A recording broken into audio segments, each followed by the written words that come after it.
Good morning, I'm Ariane, and this is my vlog for the fourth week of the Orilium Spring Equinox of 2025. If you don't know, Orilium is a readathon by Book Roast on YouTube, and basically you have a character who is going to Magic University, and and the readathon happens twice a year, once in April and once in September.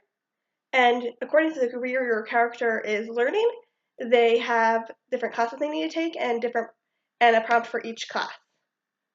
So I have two characters, Ori and Estella, but right now I'm only reading for Estella. So Estella is learning to be an archmage and a healer, and the classes I'm reading for right now are Inscription. The course focus is the hook, and I needed to read 3 first sentences and then pick the one that I liked best. So for that, I'm reading Jonathan Strange and Mr. Norrell. The second book I'm reading is for her conjuration class. The course focus is locational summons, and the prompt was to randomize 5 countries and choose an author with the nationality of one of them. So I randomized Canada, Namibia, China, Romania, and I can't actually remember which was the 5th one. Oh, North Korea. So I decided on Canada, and I took a book out by Premee Mohammed, which is No One Will Come Back for Us. Now, I read a book by Premee Mohammed before. I always forget what it's called, but I really, really liked it. It was a novella, something about a forest. Let me look up what it was called. Forest, Premee Mohammed. Let's see if that brings us anything. And there's no internet. Okay. But, so right now,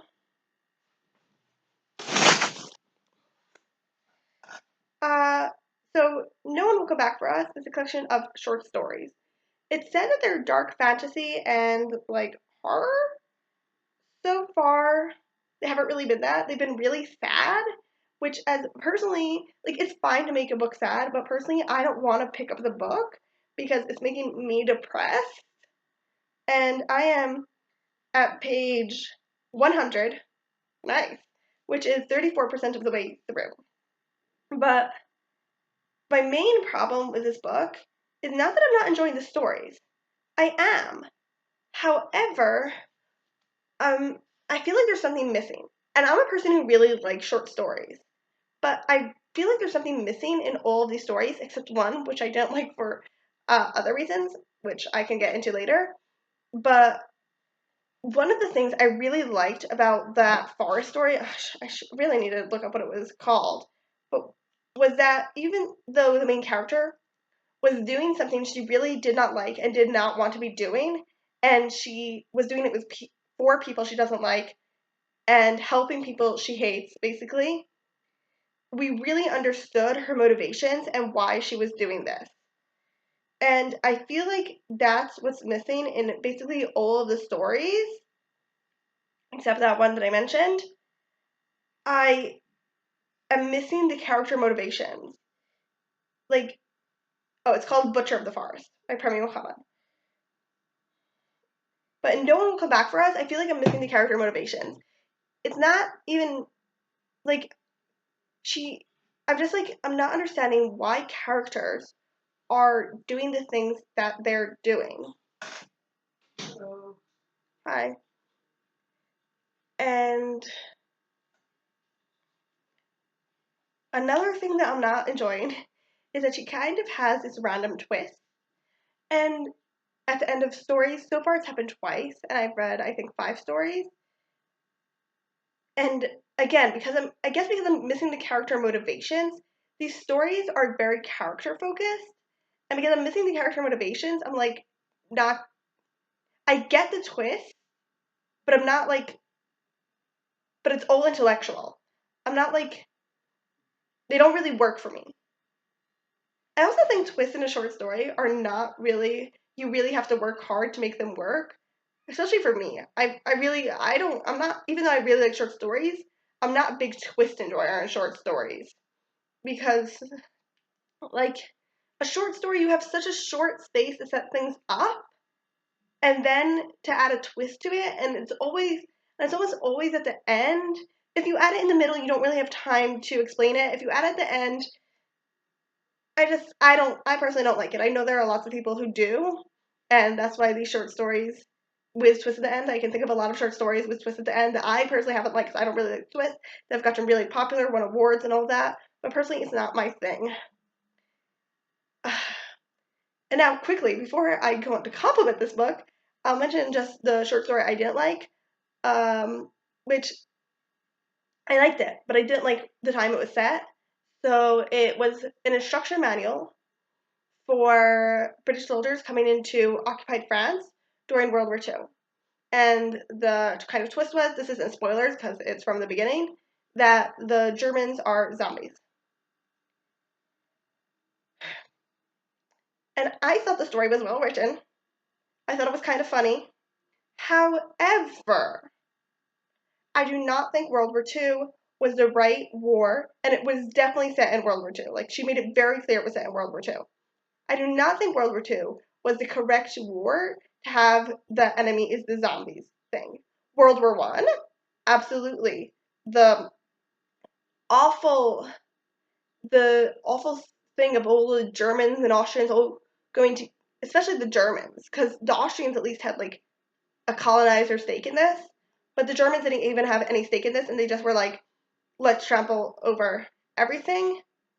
And what they did to the Belgians, obviously horrible. And it was all of Germany, like was like all different parts of Germany, because of there was like a lot of propaganda that if you join this war, you'll be a proper German, even if you were not considered for whatever reason to be a proper German before. So that I would understand, World War One.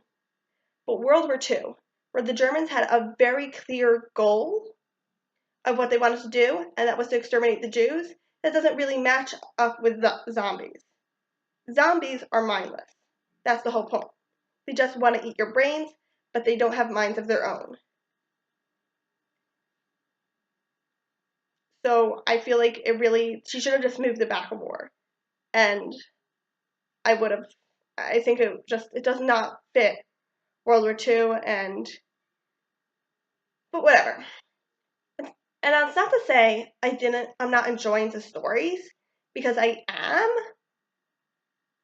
besides the fact that they're making me sad. But I think that they are I like, I like them. I do like them. I guess I can't say I'm really enjoying them because they're making me sad, but I do like them. I really do like Premee Mohammed's writing style. I just feel that I'm missing the motivations of the characters, and can't really, and that like obviously brings it from down, especially in this book, which is so character driven. And for me, who's such a character driven person, I really would rather read about characters than plots. It's bringing it a lot down for me, disappointingly. Good morning. It's April 29th, and I am 186 pages through No One Will Come Back for Us. I'm honestly, I'm kind of disappointed because I really wanted to finish it today. I wanted to be able to manage that, but this book is 288 pages, so I don't think it's going to happen. The reason I wanted to finish it today is because I'm probably not going to be able to finish it. Then if I don't finish today, I'm probably not going to be able to finish it this month. So then I can't put it into the form for Orilium. It's not really that important, but most of the books I put in were so short that I really wanted to add some numbers, but whatever. But I have been enjoying it more. So the next story I read after the last time I talked to you, I did like it a lot more. The thing that I did not like about it is that the ending was obviously supposed to be horror, and it did not feel at all like horror. Like, I was not able to suspend my disbelief enough for it to be horrifying to me, or horror, or horror in any way. Um, but but in this one you could definitely there were character motivations that you could understand and stuff, so I liked it. It was more classic sci-fi. Then the next one has so far been my favorite in the whole series, and this is B horror. Now, I've read Be Her before and liked it. Bees in the Brain by Abby Burton, which is a short story.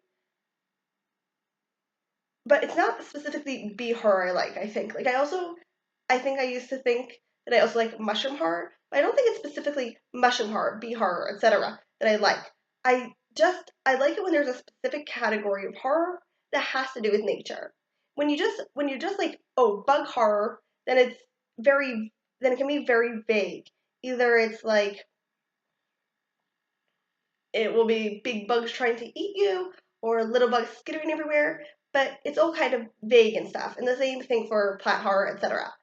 But if when you have a very specific kind of horror, you can really or thing to use for your horror, you can really dig into one or two or three aspects of it, even three feels a little big to me, and really focus on that, and that focuses the horror. Like the Bees on the Brain story I mentioned, and this story, The Honeymakers, don't use the same aspects of bees for their horror. But because they really are digging into only one to two aspects, it's a much, it really, I think it works much better when you really dig into one or two aspects instead of having this whole huge thing. Then the next story, again, I thought it was very interesting the way it was done from the narrator's perspective. And I thought it was a very good idea because if it had been from someone else's perspective, who was actually taking part of the events of the story instead of being just a spectator, it would have, again, felt with no motivation. But this way, there was motivation felt. Dafka, because the narrator was a spectator. Um, and then the next story uh, again, I thought it wasn't my favorite, but again, I thought it was better that I understood the motivations of the characters and also for the next story. I didn't really enjoy either of them a lot, but but I did feel like much more that you understand the motivation of the characters than we did in the beginning stories. I wonder if this is like chronologically, like in the stories in this book are in the order she wrote them. So maybe in the beginning are the stories that she wrote when she was more starting out and beginning, and that's why she was less good at writing the motivations of the characters and making us really understand why the characters are doing the stuff they're doing.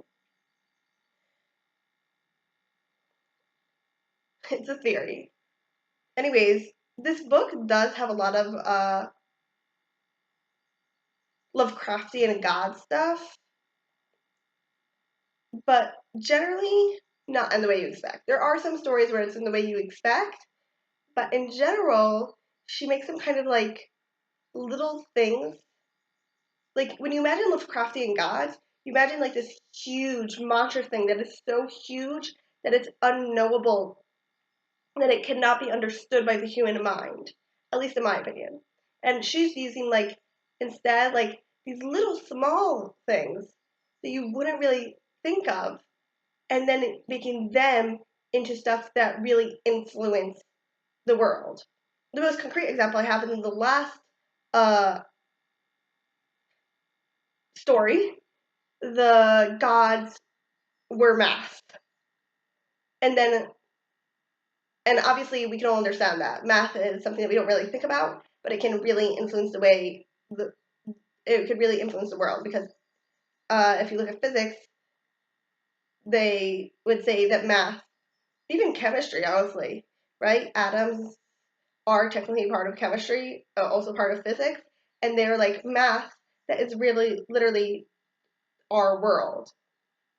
So a lot of her stories use that you have these very little things that influence our world in ways that are like ununderstandable by humans. And that's where the Cthulhu Lovecraftian stuff comes in.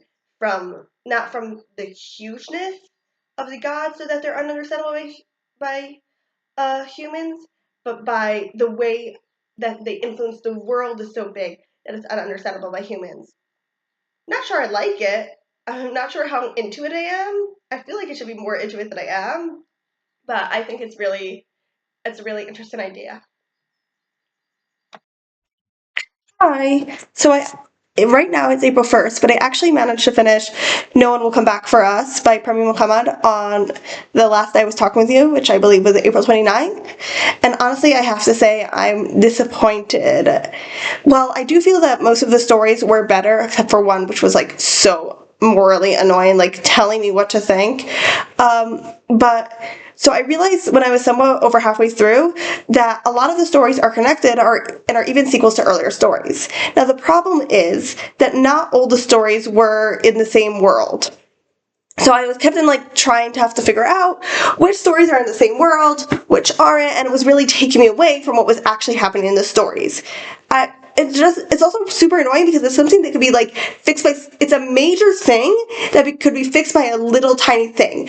All she had to do was make two parts of the book, one the stories that happen in the world, one all the other stories, and it would have been such a major change in how I was able to read it and not having to like try to figure out where the stories even taking place when these stories are 15 pages long.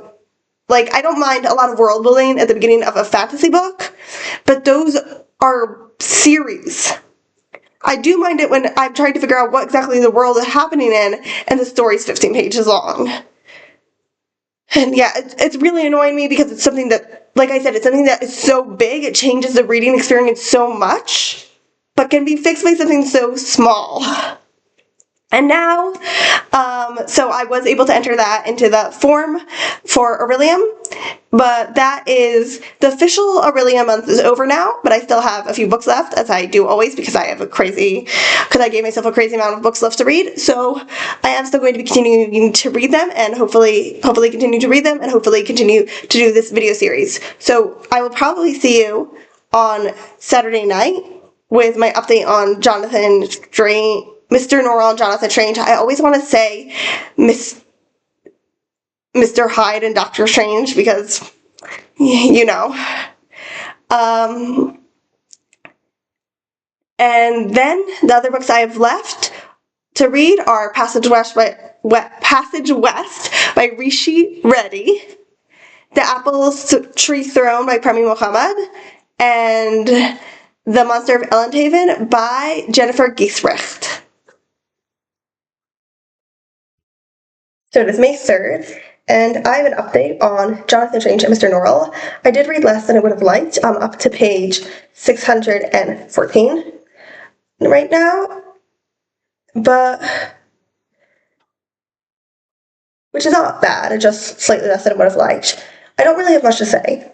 What is interesting about this book is that, on one hand, I do feel that it is a sort of fake history of the revival of English magic in England.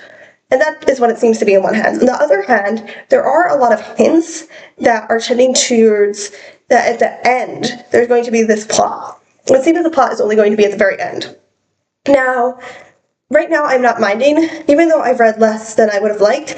I really did enjoy what I was reading, and I kept on feeling like, oh, I'm going to read it. I just also, I can't read all day. So, yeah, that's really all I have to say. So, yeah, not a lot of reading done this week at all. But I'm glad that I am right now enjoying it. Of course, I still have like 400 pages left, but I am past the halfway mark. The halfway mark is 503 pages, and I'm past it. Page 614.